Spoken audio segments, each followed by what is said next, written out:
Akhirnya yang kita tunggu datang juga, yakni kemunculan Kiai Haji Idrus Romli untuk menanggapi dan memberikan argumen tentang polemik nasab Ba'alwi. Sebenarnya kita sudah tahu ya, Kiai Idrus ini sejak awal memang berada di barisan pembela Ba'alwi. Ini terlihat salah satunya saat debat nasab di kawasan Kesultanan Banten pada Agustus 2023 lalu, di mana saat itu Kiai Idrus Romli hadir langsung di acara debat itu. Namun beliau berperan di belakang layar. Yang disuruh maju, disuruh ngomong itu muridnya, Gus Wafi. Dan saat itu Kiai Haji Madudin tidak hadir, karena memang target beliau itu RA, Robitoh Alawiyah, dianggap sebagai pihak paling bertanggung jawab terhadap dugaan pemalsuan nasab Ba'alwi yang diklaim tersambung ke Rasulullah. Jadi beliau tidak mau dibenturkan dengan ulama atau kiai pribumi. Keberadaan Kiai Haji Idrus Romli di barisan para pembela Ba'alwi ini sempat membuat kita khawatir ya, deg-degan ya. Bagaimana tidak, beliau itu salah satu ulama jenius, alim, jawara debat, menguasai banyak kitab, sampai diberi gelar Singa Aswaja. Kalau sampai kiai ini terjun turun tangan untuk membela Ba'alwi, mungkin saja dia akan bisa mematahkan tesis ilmiah Kiai Haji Madudin, atau paling tidak menjadi lawan sepadan bagi Kiai Haji Madudin. Tetapi ternyata saat yang ditunggu-tunggu itu tiba. Kiai Haji Idrus Romli menyampaikan argumen ilmiah untuk mengcounter para pembatal nasab Ba'alwi. Hasilnya tidak sesuai harapan. Argumen ilmiah beliau yang hanya bersandarkan satu kitab mudah dipatahkan oleh Kiai Haji Madudin. Bahkan untuk membantah argumen Kiai Idrus ini, Kiai Haji Madudin tidak perlu mengeluarkan banyak energi. Beliau tidak menyampaikan banyak dalil untuk sekadar membantah pernyataan Kiai Haji Idrus Romli. Istilah Jawanya itu tidak ndaki-ndaki.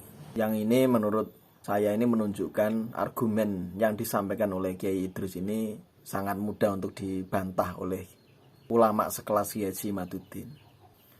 Beliau menanggapi argumen Kiai Haji Idrus Romli ini lewat sebuah artikel yang berjudul Kiai Idrus Romli masih level pembaca dan taklid buta.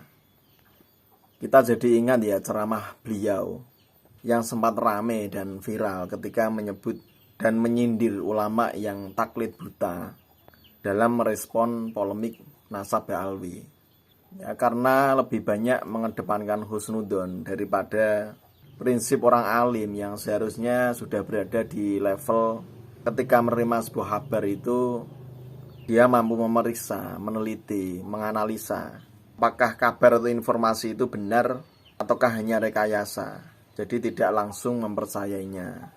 Nah, jika dalam ceramahnya dulu Kiai Haji Madudin itu tidak menyebut nama ulama yang dimaksud, yang artinya saat itu beliau dalam konteks mungkin untuk mengingatkan ulama siapapun khususnya di Nusantara ini agar tidak taklid buta dalam menyikapi polemik nasab Ba'alwi. Nah, di sini di artikel ini Kiai Haji Madudin sudah langsung menyebut nama. Beliau tak segan membuat judul Kiai Idrus Romli masih level pembaca dan taklid buta. Nah, langsung kita simak ya artikel beliau ini.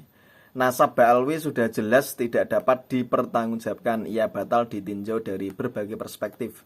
Yang demikian itu dapat difahami oleh ia yang pernah mengenyam mata kuliah metodologi penelitian. Sumber-sumber nasab Ba'alwi adalah kitab-kitab nasab dan manuskrip berbahasa Arab gundul dari mulai abad ke-3 sampai ke-9 Hijriah. Oleh karena itu, ia yang hanya kuliah dan belajar mata kuliah metodologi penelitian tanpa mempunyai kemampuan membaca bahasa Arab gundul tidak bisa meneliti nasab Ba'alwi. Begitu pula sebaliknya, ia yang hanya bisa membaca tulisan berbahasa Arab gundul tanpa pernah mengenyam bangku kuliah dan belajar mata kuliah metodologi penelitian sulit untuk mampu menganalisa dan menghipotesa nasab Ba'alwi, apakah ia nasab yang valid atau tidak.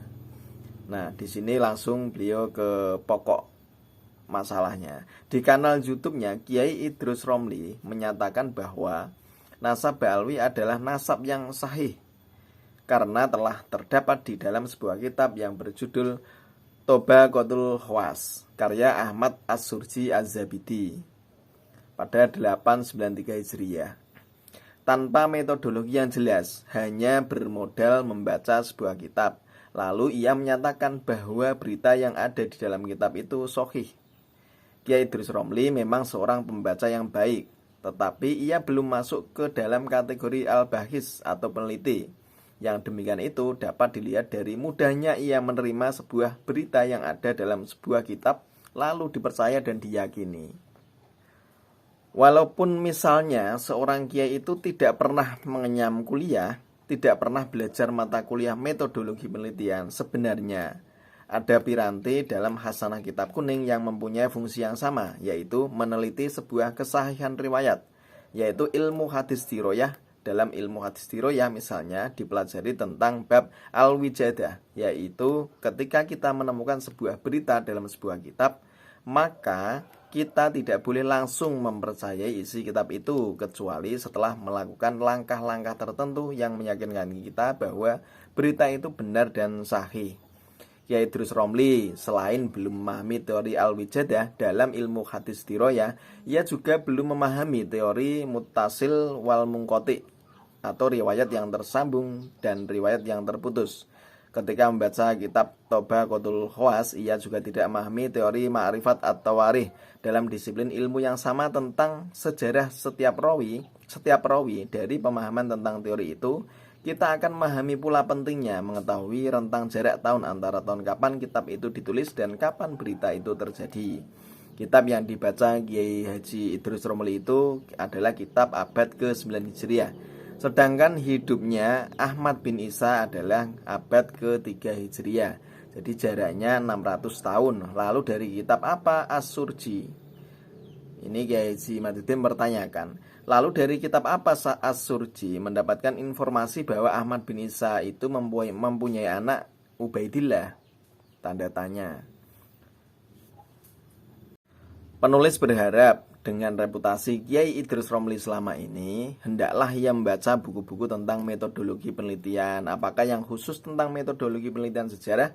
Jika enggan membaca buku-buku modern, bacalah kitab-kitab ilmu hadis diroyah, terutama tentang teori al-wijadah, mutasil wal munqati, dan teori ma'rifat at-tawarikh.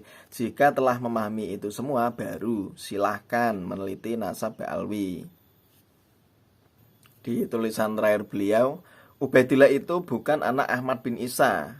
Kitab Nasab abad ke-5 sampai abad ke-9 menyebutkan demikian. Maka membela Ubaidillah yang mengaku ayahnya adalah Ahmad adalah sebuah kedustaan. Bahkan termasuk paling besarnya kedustaan. Berarti itu dosa besar. Lalu bagaimana hukum orang yang membelanya? Tentu ketika ia tahu bahwa itu sebuah dosa, lalu ia tetap membelanya, maka ia pun termasuk dalam kategori ta'awun alal ithmi, saling membantu dalam berbuat dosa. Jika Kiai Idrus Romli masih penasaran membela nasab Ba'alwi, silakan jawab 3 saja pertanyaan penulis. Pertama, adakah kitab abad ke-3 sampai 8 Hijriah yang menyebutkan Ahmad bin Isa tinggal di Basrah? Kedua, adakah kitab abad ke-3 sampai ke-8 Hijriah yang menyebut Ahmad bin Isa pindah ke Hadramaut? Dan yang ketiga, adakah kitab abad ke-3 sampai ke-8 Hijriah yang menyebutkan bahwa ia mempunyai anak bernama Ubaidillah? Dalam artikelnya ini, Kiai Haji Maduddin ini seperti ingin mengajari atau memberitahu kepada Kiai Haji Idrus Romli bahwa untuk meneliti nasab itu tidak cukup berbekal pintar atau bisa membaca kitab gundul, baik kitab-kitab nasab maupun manuskrip-manuskrip kuno yang berbahasa Arab gundul dari mulai abad ke-3 sampai ke-9 Hijriah. Tapi juga harus memahami dan menguasai ilmu metodologi penelitian. Tentunya ini dalam konteks Kiai Haji Maduddin berbicara soal peneliti ya. Karena rasanya beliau itu tidak ingin menanggapi argumen orang atau ustadz yang dia hanya bermodal bisa membaca kitab berbahasa Arab gundul. Karena yang dilawan ini sebuah hasil karya penelitian. Tesis Kiai Haji Maduddin itu hasil penelitian beliau terhadap sumber-sumber sejarah, manuskrip-manuskrip kuno. dari berbagai disiplin keilmuan, baik dari kajian historis, kajian nasab, hingga hasil tes DNA. Harusnya itu dilawan dengan karya hasil penelitian yang pembuatnya disebut sebagai atau sudah berada di level peneliti. Kiai Haji Imaduddin juga secara tidak langsung ingin menegaskan bahwa hasil karya penelitian beliau dihasilkan bukan hanya dengan berbekal bisa membaca manuskrip kuno atau kitab-kitab berbahasa Arab gundul, tapi beliau juga menggunakan metode penelitian ilmiah, sehingga sangat bisa dipertanggungjawabkan secara ilmiah.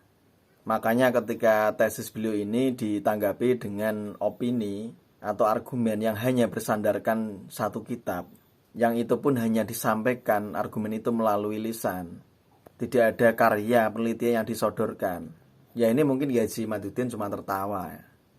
Makanya beliau ini berani tak segan untuk menyebut Kiai Haji Idrus Romli ini sebagai pembaca yang baik. Karena dalam videonya di channel YouTube pribadinya, Kiai Haji Idrus Romli itu terlihat pandai membaca kitab dan mengartikannya. Tapi ya hanya sampai di situ saja. Ya itulah level pembaca mungkin yang dimaksud oleh Kiai Haji Imaduddin. Apalagi Kiai Idrus Romli ini setelah membaca kitab itu, beliau dengan mudahnya menerima dan percaya apa yang dikatakan dalam kitab tersebut. Jadi tanggapan Kiai Haji Imaduddin ini benar-benar menohok ya. Beliau seakan mempertanyakan sekelas Kiai Haji Idrus Romli yang bergelar Singa Aswaja, masak dalam mengkaji nasab Ba'alwi, kemampuannya hanya level membaca. Kalau levelnya santri atau ustadz-ustadz pemula, ya wajar ya kalau kemampuannya sebatas bisa membaca, memahami, kemudian menyampaikan berita atau kabar dari kitab itu kepada murid atau santrinya. Tapi ini kelasnya kan ulama besar, sekaliber Kiai Haji Idrus Romli. Siapa yang tidak kenal? Harusnya beliau itu levelnya sudah peneliti, bisa memeriksa, menganalisa, bahkan mengoreksi isi kitab-kitab ulama pendahulu. Apalagi ini ada masalah. Nasab Ba'alwi ini sedang dipermasalahkan. Harusnya Kiai Idrus Romli ini bersemangat untuk meneliti dan membandingkan kitab satu dengan kitab yang lainnya, pendapat ulama satu dengan ulama-ulama lainnya, untuk mengkonfirmasi ketersambungan nasab Ba'alwi. Karena kaidah penelitian itu berangkat dari sebuah masalah. Masalah itu makanan empuk bagi seorang peneliti. Nah ini ada masalah kok dia tidak bersemangat untuk meneliti. Ya pantas saja kalau Kiai Haji Imaduddin itu menyebut Kiai Idrus sebagai pembaca yang baik, bukan seorang peneliti. Jadi Kiai Idrus Romli seharusnya menerima saran dari Kiai Haji Imaduddin untuk membaca buku-buku tentang metode penelitian. Bahkan kalau pengen lebih spesifik lagi, metodologi penelitian sejarah dan kitab-kitab ilmu hadis diroyah. Jika semua ilmu itu sudah dikuasai, nah ini kata Kiai Haji Imaduddin ya silakan baru meneliti soal nasab Ba'alwi. Kalau Kiai Haji Idrus Romli membaca artikel tanggapan Kiai Haji Imaduddin ini, harusnya beliau itu tertantang ya. Apalagi ini tanggapannya cukup pedas. Nah, kita juga tentunya sangat menanti debat langsung antara jawara debat Singa Aswaja Kiai Haji Idrus Romli dengan Kiai Haji Imaduddin tentang pembatalan nasab Ba'alwi. Pasti akan seru. Ya, tinggal lihat saja bagaimana respon Kiai Haji Idrus Romli membaca tanggapan dari Kiai Haji Imaduddin ini. Tidak ada tanggapan, berarti ya benar saja mungkin Kiai Idrus Romli ini seperti apa yang dikatakan oleh Kiai Haji Imaduddin. Nah, ini sebatas level pembaca. Nah, kita menanti siapa lagi pendekar-pendekar pembela Ba'alwi yang akan keluar setelah Kiai Haji Idrus Romli ini. Apakah Kiai Haji Idrus Romli ini pendekar terakhir pembela Ba'alwi? Dan hanyakah sebatas itu kemampuan pembelaan Kiai Haji Idrus Romli terhadap nasab Ba'alwi? Kita lihat saja nanti. Kalau argumen Kiai Haji Idrus Romli ini rungkat, lalu kiai ulama siapa lagi yang bisa menolong menyelamatkan nasab Ba'alwi ini? Makanya kita tidak heran ya, dari awal Kiai Haji Imaduddin itu sudah menantang ulama dunia untuk berdiskusi dengannya tentang ketersambungan nasab Ba'alwi ke baginda Rasulullah. Dan sebenarnya dari awal kita bisa membaca ya, beliau itu sebenarnya tidak terlalu bersemangat untuk berdebat, berdiskusi dengan ulama Nusantara. Bukan karena meremehkan, tapi beliau itu memang dari awal tidak mau dibenturkan dengan sesama pribumi.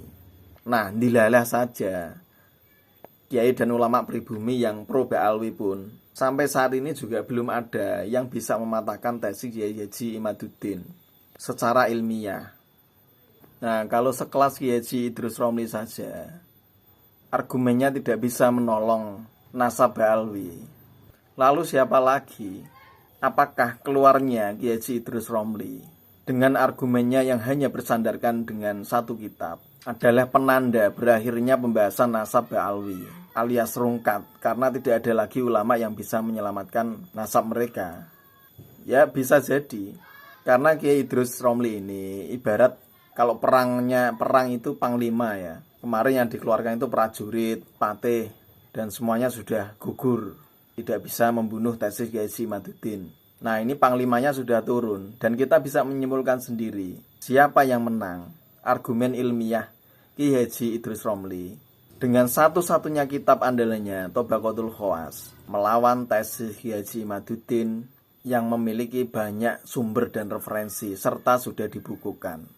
Wassalamualaikum warahmatullahi wabarakatuh.